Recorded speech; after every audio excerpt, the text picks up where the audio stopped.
Carolyn Dube here, and today I'm showing you how I use a stencil to prompt some journaling. I've got a stack of jelly prints here that I've cut down to about the size of an index card. Now you know none of these are actually very precise, but it's about an index card.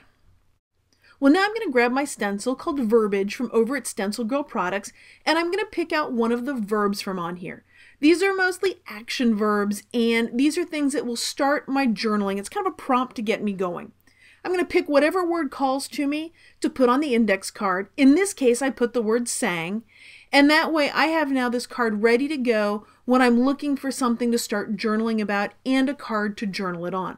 Now, most of these verbs on here are in the past tense, but you can make them present tense by just not putting the ending on it. So I'm going to go with the word on this one. What word do I want to do for this card? I think I'm going to go with the word muse. And the word is mused on the stencil, but if I cover up the D, and right there I'm just putting a piece of index card over it, and now it's going to become the word muse. Now I'm going to keep going and doing this on more of the jelly printed index card type things. And as I do this, I'm not going to think too terribly about the words because I'm going to go with my first instinct. Whichever one calls to me, I'm going to put it wherever I feel like it on the index card. It's not like there are any hard and fast rules about where you put a word on an index card. So why am I using a cosmetic sponge to do this? Couple of reasons. One, because it's just easy to control where it goes. I can control the edges of a cosmetic sponge much more easily than I control the edges of a stenciling paintbrush. That way I don't have to mask off anything too terribly, makes it go a lot faster and easier for me, and I'm all about immediate gratification.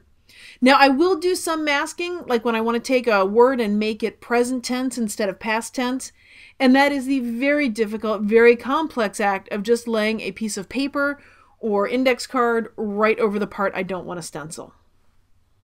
Well, I've made a stack of these cards, and now I'm going to build on it with words from another one of my stencils. This one's called Fridge Poetry, and I'm just going to pick one word from that stencil and add it to that one. So now I've got really cheer. Well, as I'm adding words to this, it's not like there are any rules, so if I want to take a word from the original stencil Verbiage and add a second word to it, I can do that.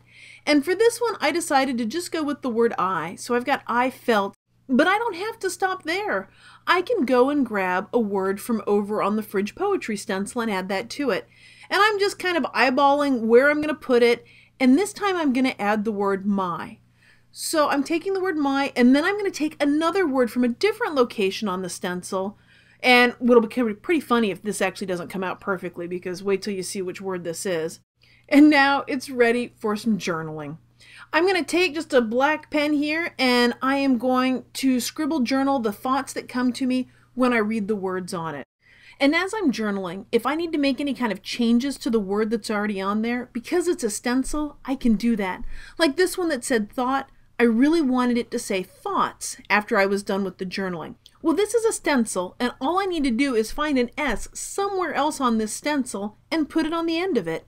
And guess what? I'm not even going to mask anything off. I am just going to go right in there and use that cosmetic sponge and pounce right on the letter S. I'm sure nothing would happen. Oh, look. Oops. I got some paint where I didn't mean to get it. Well, guess what? Q-tip and water. I'm going to smudge and smear that around a little bit, and nobody will even know that that's what happened. Well, okay, you'll know, and we both know it's just an oops. Well, thanks for joining me as I'm playing with some of my new stencils from over at Stencil Girl. If you've enjoyed this video and would like to see more of my videos, I'd love it if you subscribe to my YouTube channel. I've also got a newsletter over on the blog, so come on over, check out what's going on, and sign up to get a free downloadable video and PDF too. Thanks for being a part of this colorful journey.